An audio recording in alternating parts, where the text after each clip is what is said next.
straight to our main talking point, and it says states cry for cops bandit change strategies attack school en masse.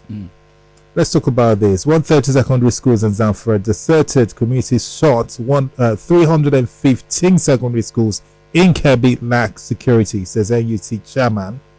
And another one is saying no school is safe until government negotiates with bandits. That's according to Sheik Gumi. A very Gumi reaction. All of this. Yeah, Sheik Gumi is in the middle of discussions for the Tikina students. They kidnapped again in Niger State. The 156 children kidnapped from the school, the Islamic school. He's in the middle of the negotiation. He has said that until the government negotiates with bandits, there's no end to banditry. He's saying there are over 100,000 bandits in the northwest alone. Say Sheik Gumi, Fulani headsmen, these killer bandits, they're in bed together. Clearly, he knows quite a lot about them, the operations, behavior, and the nocturnal activities of these bandits. And he says it in public.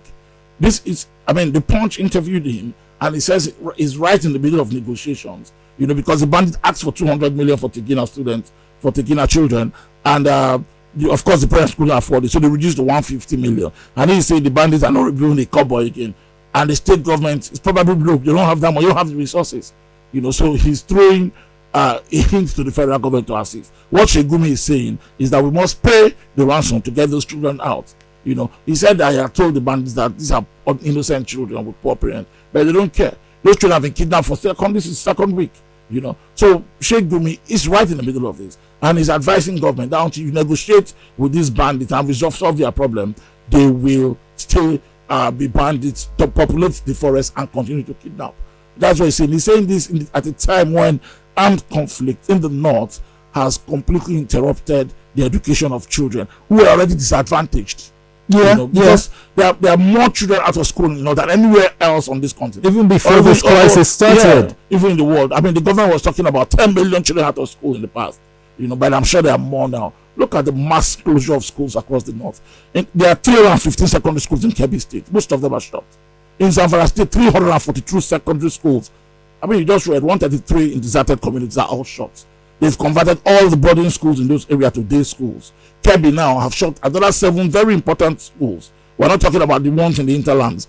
Schools with policemen up to 20 guarding them. When Birni Yauri happened last week, there were 21 policemen on guard, in that school. The militants came, overpowered them, and kidnapped a large amount, over 40 students.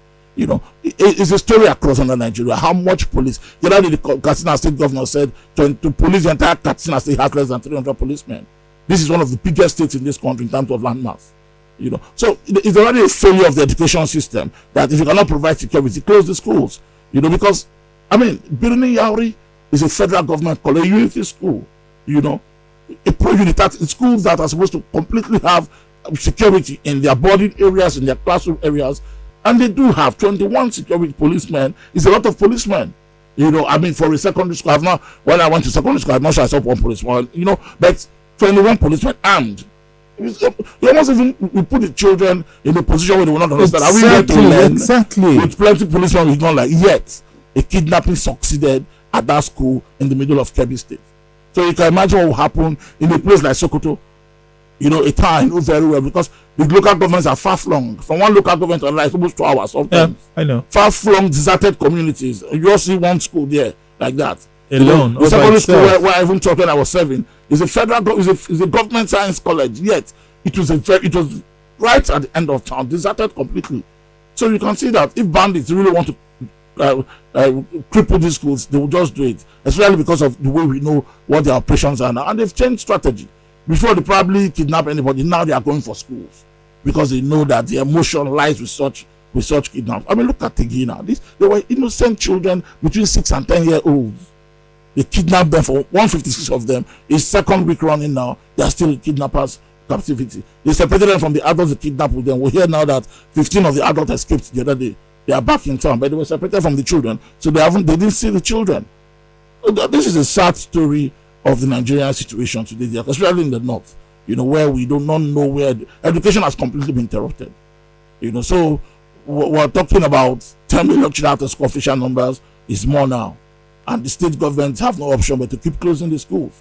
because they cannot provide security for them. A safe school initiative the government, initiated in the past, raised some amount of money, but we don't know, 20 million, we don't know where those monies are now.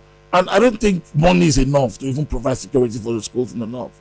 I don't think money is enough. So sometimes some people are looking at Mr. Gumi's argument. Maybe the government will have to find a way to negotiate with these bandits to stop at least this attack on the education system in the north. All right, it's time to read your messages. Do send it to 0817-313-6193. We go for a quick break, and when we come back, we'll start to read your messages. We'll be back. Did you enjoy this video? Hit the subscribe button for more. Leave a comment and like. Thank you.